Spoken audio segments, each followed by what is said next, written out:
Radio, TV, satellite communication, radar തുടങ്ങിയ ദീർഘദൂര പോയിന്റുകളിലേക്ക് വയർലെസ്സായി വിവരങ്ങൾ കൈമാറുന്ന വൈദ്യുത കാന്തിക വികിരണമാണ് റേഡിയോ തരംഗങ്ങൾ എന്നറിയപ്പെടുന്നത്.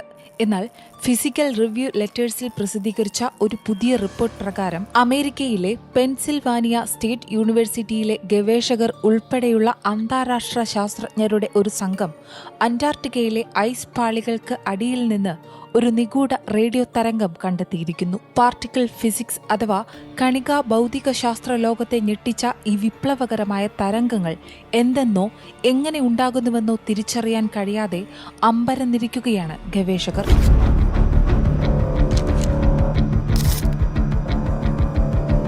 അന്റാർട്ടിക് ഇമ്പൾസീവ് ട്രാൻസിയന്റ് ആന്റീന അഥവാ അനീറ്റ പരീക്ഷണമാണ് ഈ സിഗ്നൽ പിടിച്ചെടുത്തത്. കോസ്മിക് റേഡിയോ സിഗ്നലുകൾ കണ്ടെത്തുന്നതിനായി രൂപകൽപ്പന ചെയ്ത ബലൂൺ വാഹക ഉപകരണങ്ങളുടെ ഒരു കൂട്ടമാണ് അനീറ്റ പരീക്ഷണം. ഒരുപക്ഷെ ഈ റേഡിയോ തരംഗങ്ങൾ കോസ്മിക് കണിക കണ്ടെത്തലിനെക്കുറിച്ചുള്ള നിലവിലെ ധാരണയെ വെല്ലുവിളിക്കുകയോ അല്ലെങ്കിൽ ഇതുവരെയും കണ്ടെത്താതെ പോയ കണികകളോ സിഗ്നലുകളോ വെളിപ്പെടുത്തിയേക്കാമെന്ന് ശാസ്ത്രലോകം പ്രതീക്ഷിക്കുന്നു. കാരണം മഞ്ഞുപാളികൾക്കടിയിൽ നിന്നും സംഘം രേഖപ്പെടുത്തിയ റേഡിയോ തരംഗങ്ങൾ നിലവിലെ കണികാ ഭൗതിക ശാസ്ത്ര മാതൃകകളിൽ ഉൾപ്പെടാത്തതാണ്.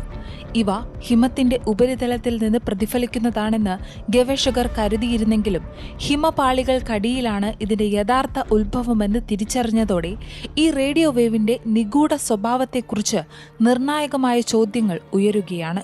ഈ ചോദ്യങ്ങൾക്ക് ഉത്തരം ലഭിച്ചാൽ അവ ചില പുതിയ കണ്ടെത്തലുകളിലേക്ക് നയിക്കുമെന്ന് കരുതപ്പെടുന്നു. തരംഗങ്ങളുടെ ഏറ്റവും ആശയക്കുഴപ്പമുണ്ടാക്കുന്ന വശങ്ങളിലൊന്ന് അവയുടെ ആഗമന കോണാണ്. പെൻ സ്റ്റേറ്റിലെ ഭൗതികശാസ്ത്രം, ജ്യോതിശാസ്ത്രം എന്നിവയിൽ അസോസിയേറ്റ് പ്രൊഫസറായ സ്റ്റെഫാനി വിസലിന്റെ വാക്കുകൾ പ്രകാരം കണ്ടെത്തിയ റേഡിയോ തരംഗങ്ങൾ ഹിമത്തിന്റെ ഉപരിതലത്തിൽ നിന്ന് ഏകദേശം 30 ഡിഗ്രി താഴെ വളരെ കുത്തനെയുള്ള കോണുകളിൽ നിന്നാണ് വന്നിരിക്കുന്നത്. ഈ കുത്തനെയുള്ള കോൺ വളരെ അസാധാരണമാണ്. കാരണം നിലവിലുള്ള മോഡലുകൾ അനുസരിച്ച് കോസ്മിക് കിരണങ്ങൾ അല്ലെങ്കിൽ ന്യൂട്രിനോകൾ പോലുള്ള കണികകൾ ആഗിരണം ചെയ്യപ്പെടുകയോ വ്യതിചലിക്കുകയോ ചെയ്യാതെ അത്തരം കട്ടിയുള്ള ഐസ് അല്ലെങ്കിൽ പാറകളിലൂടെ കടന്നുപോകാൻ കഴിയില്ല. അതിനാൽ തന്നെ അന്റാർട്ടിക്കയ്ക്ക് താഴെയുള്ള പാറയുടെയും ഐസിന്റെയും പാളികളുമായി ഇടപഴകിയതിനു ശേഷം റേഡിയോ തരംഗങ്ങൾ കണ്ടെത്തുക എന്നത് സാധ്യമല്ല. എന്നാൽ ഈ വിശദീകരിക്കാനാകാത്ത കണ്ടെത്തൽ ഭൗതിക ശാസ്ത്രജ്ഞരെ ഇപ്പോൾ ആശയക്കുഴപ്പത്തിലാക്കിയിട്ടുണ്ട്.